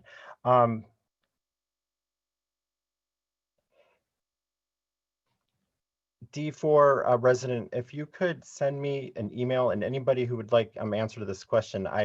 Unfortunately, I know that this will be going into a community benefit fund. I don't know if any project has been targeted at this point for the community benefit fund. But I would be more than happy to look into that and get an answer back to you. Yeah, Scott, I think also I think in the specific plan, and Trevor can correct me, but there's a list of improvements that could be utilized for that fund. Obviously, the city has to determine how they want to use it, but it goes into, you know, just for the specific plan area. Yeah, I know that there are a list of projects in this Poway Road Specific Plan. And then one thing I just want to say, in terms of the 4-story, I think, again, it's important to understand that where the 4-story is located, it's below Poway Road. So the actual height of the buildings as they are along Poway Road, you know, they're not going to be any taller than the 3-story buildings on Poway Road right now that we're proposing. So that's the only reason that you have the ability to do 4 stories in the specific plan, is because of the topography allows for it, so that it's not overbearing on the Poway Road corridor. And then the idea of stepping those buildings down to assist in to reduce the view obstruction for the single family homes, you know, that's something that, you know, based on what we heard before and what we're still hearing, we thought it would be a good approach, you know, to address that issue. And like I said previously, I do look forward to meeting with those folks and working out a way that we can ensure that there won't be view corridors into their backyards.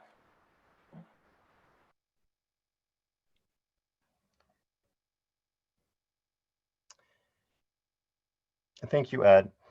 Just going back to that community enhancement fund, that will ultimately be the city council who will decide what those funds will be used for. And, you know, the list of projects that are in the specific plan is not an exclusive list.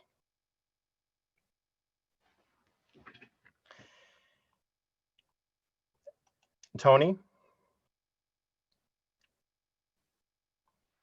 I just wanted to kind of go back to, somebody made a comment about, you know, the specific plan being the wrong plan and all that. You know, again, this was a more than 2-year effort, and yes, there were 11 residents, volunteer residents on that committee, but we also all those meetings were open to the public and they were announced through the Brown Act and everything like that. And we did have members of the public show up, but we also had a couple of very large community workshops. I can't tell you exactly how many people were there, but we had a lot of people there, and we had markers and maps, and people provided input. And so a lot of what's in the specific plan, including things like the internal road and, you know, the providing some of these open spaces or parks or whatever you want to call them, came out of the public input during the process of developing the specific plan. You know, so it's not just kind of these wild ideas that, you know, a couple people in the back room, you know, came up with. So I kind of just wanted to clear the air on that. And then about the internal road, you know, I do understand, you know, some of the concerns. I think, though, that it can be, it's a pretty narrow road. It, you know, if it ever comes to be, first of all, I mean, it's a vision and a plan, and, you know, you know, like was mentioned earlier, it's going to take a lot of putting pieces together for that ever to come to fruition. But then somebody mentioned that they'd like a connection to community park. And that was actually one of the goals that came out over and over again from the public comment during the preparation of this plan. And one of the ways to get that is through this very slow internal road. So as you know, as you go east of this project, you know, if any of those other properties develop in the future and that road connects in through them, that's the perfect connection to community park. And, you know, then people can walk and bike and you know, really get the benefit of community park, you know, for, you know, the residents or, you know, people that might buy their ice cream in the town center.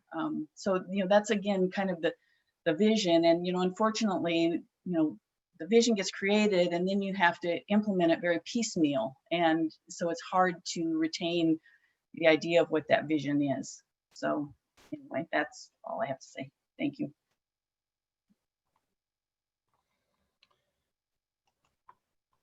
Matthew? Yeah, the way that the presentation was given, I guess, felt like this is our plan and this is what we're doing. So I'm wondering, are we wasting our time giving feedback, or is this actually feedback that might be implemented into the project? This is Ed speaking. You know, obviously we've been working on this for quite a while. We submitted our original plans in January of this year. We did our first public outreach to the community and primarily to the neighbors to the south of us last December. This plan has been modified a number of times, and what I'm hearing tonight are certain things that we don't have the ability to change in terms of the road along the south. That's an item that is it's a requirement from the city in the specific plan that we have to include that. Now, items such as, again, what we talked with Mike and Carla about in terms of the view corridors, absolutely we can work with you guys on that. You know, those are the things that we can certainly change. Since September, we have made some changes. We've increased the open space, we've increased the commercial space, we've adjusted building heights. We've taken off all of the special requests that we had. So I would say that in the last 6 weeks, we've made some pretty big strides in trying to address the issues that we've heard. What we've heard tonight really is focusing on things like traffic. You know, well, we really can't do much about that. The specific plan and the environmental impact report address those. And I thought Tony did a good job explaining that the actual amount of intensity of units has been reduced. So we'll do everything we can in terms of how we are fitting within the context of our neighbors in terms of views and whatnot. But a lot of the things that you see tonight have been the result of a lot of input.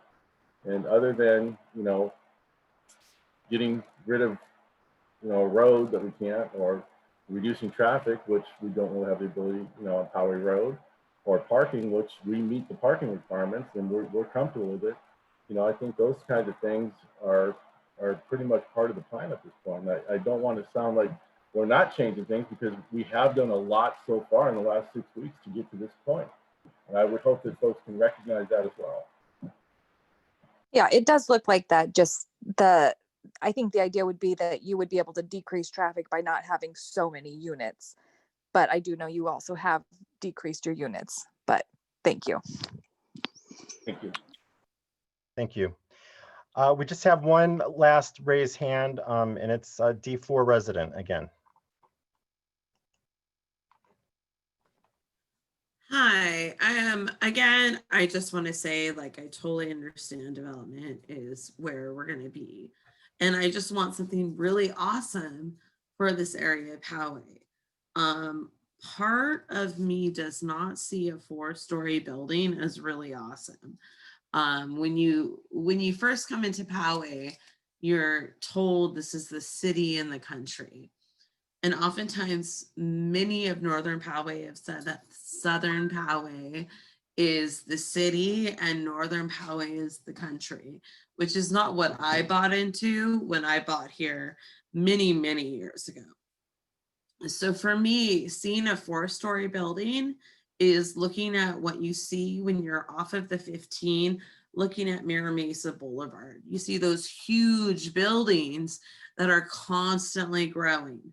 And that's my concern. So I think the maximum should be a 3-story building, and even that's pushing it for the people whose houses are in front of and behind, because both of them, their property values are going to be, an issue. Like, they're going to lose some property because now this is in their view. As for, again, the internal circulation of the road you're asking for, I know it will be an awful thing. And I know that because I live on one of the roads that's parallel to Poway Road. And ever since the construction started for the hitching posts or whatever it is, like, they have to close that lane, which means everyone is forced to one lane, which means people are using side residential areas for traffic. And I can guarantee you that that internal circulation that people are concerned about in this model will be absolutely used by people trying to avoid the traffic on Poway Road. So that is a major concern. My other concern is, are you going to be widening the road to allow for all this traffic? So I appreciate any feedback. Well, regarding that internal circulation street, it isn't being built to a city street standard width. So it really isn't designed to be a street to take traffic off of Poway Road.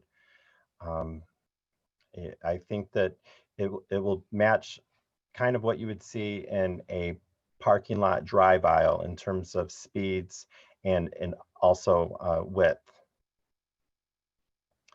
We are coming up to 8 o'clock, and I don't want to shut anyone down. I see that Pete and Mike have recently raised their hands. So we'll take their comments, and then we'll go back to Ed for closing comments. And again, I just want to remind you that I do have my email and telephone number on the screen. Please take a picture, and if you want to leave any final comments with me, you can go ahead and email them to me.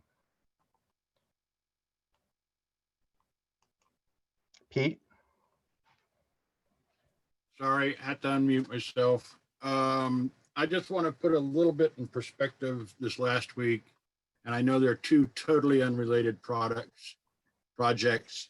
And that is the city of Poway just approved 160 homes over 117 acres with a 60-40 split. Now, my heart goes to the 40% people, because I know it's going to be troublesome for them. But when you come in and talked about Poway Road with a tenth the amount of space and 200 apartments, you're going to rub things the wrong way, Ed. You got to work with the people. Thank you.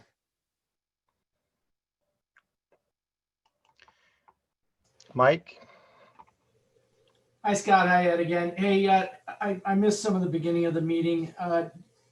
Scott, did the city engineers look at everything yet, or is that already been accomplished? Right. The plans have gone through the city's development review committee that consists of public works, engineering, planning.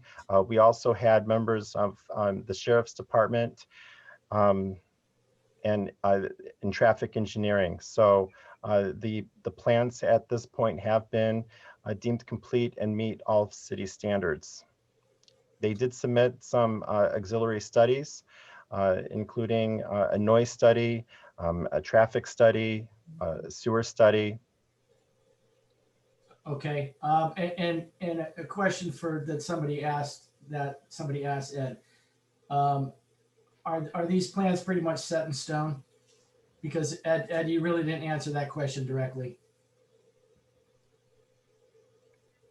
What I answered, Mike, is that just in the past 6 weeks, we have made changes to the plan. You know, what we presented tonight was the culmination of responding to the comments that we heard in September, as well as, you know, following up with that with city staff and others.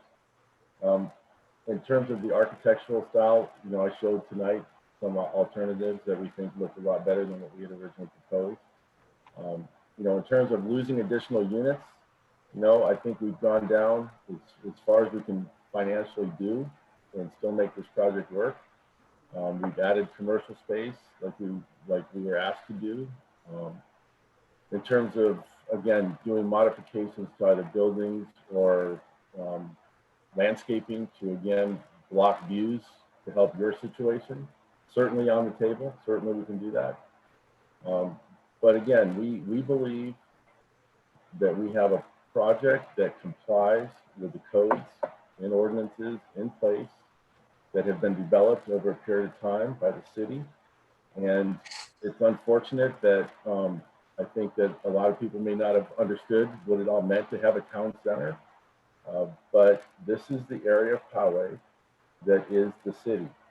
You know, like I said before, Old Poway's different than this area. That's why you have specific plans, because every location or specific plan is unique.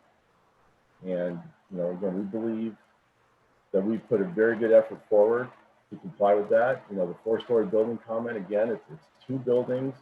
It's not on Poway Road. It's below Poway Road. The height of those buildings will not exceed 3 stories on Poway Road. So again, I think we've done a very good effort to try to create a plan that complies with the specific plan, but also is viable. You know, there comes a point where a project hits a tipping point and it's just not going to work anymore. And just so that everybody understands, we were involved with this property a couple years back. We dropped out. Another developer, I think 2 other development companies came in and tried to make a run at it. They couldn't make it work. So, you know, once the specific plan is adopted, we know the rules, we live by the rules, and we're just hopeful that, you know, that everybody can understand that this will be a quality project. And when it's built, I think it's something that everybody would be proud of. And okay, one last question, Ed. You guys, that's it. I mean, that's really where we are at this point. We're hopeful that we can move forward. one last question, Ed. Did you guys put 1.5 million in the kitty to compensate the 15 houses that were on your property line? No, we didn't do that. And again, I know that there's a belief that the property values are going to drastically be reduced. Oh, they are. We both know that. Yeah, we're all pissed off. But you know what? I appreciate you having a meeting with us, Scott. Thank you very much. It was a good meeting. You know, it was well talked out. So, and Ed, please come on over. I'd like to show you the dimensions. Absolutely, Mike. I look forward to it. Thank you. All right, that I believe finishes the forum section of this meeting tonight. I've been looking at the Zoom group chat and looking at the comments. And Ed, do you have any final things that you'd like to say? Well, I think I just kind of tried to summarize everything that we've heard and said. And, you know, again, I just hope that everybody can understand that, you know, every city evolves and grows, you know, and it takes new development to keep a city alive and to keep it vibrant. And my background is in city planning. You know, I've been doing planning for a long time, and this is, I truly believe that this is the type of development that will definitely help Poway move forward. I think at the end of the day, when it's built, you know, if it's approved, when it's built, I think everybody's going to look back and say, wow, that turned out pretty nice. We're happy to have that in Poway. And that's our goal, guys. We want to be good neighbors. We want to be good contributors to the city, and we're hopeful that we can do that. Thank you. Thank you, Ed. I want to thank everyone for attending the meeting. And again, one last time, my information's on the slide right now. So if once the Zoom call ends, you have that one last question that just comes to you, feel free to give me a call or to email me, and I'd be more than happy to look up and answer your questions. At this point, Fairfield will have an opportunity to look at their application one last time, and if they decide that they want to proceed to City Council hearing, we will go ahead and schedule this for a future meeting. And we will be notifying all the people that were mailed on this notification list for tonight's meeting. If you were not notified and would like to, please also email me and I'll add you to the list. I want to thank everyone for coming tonight, and have a good night. Yes, and thank you everybody for your time. I appreciate it as well. Have a good evening.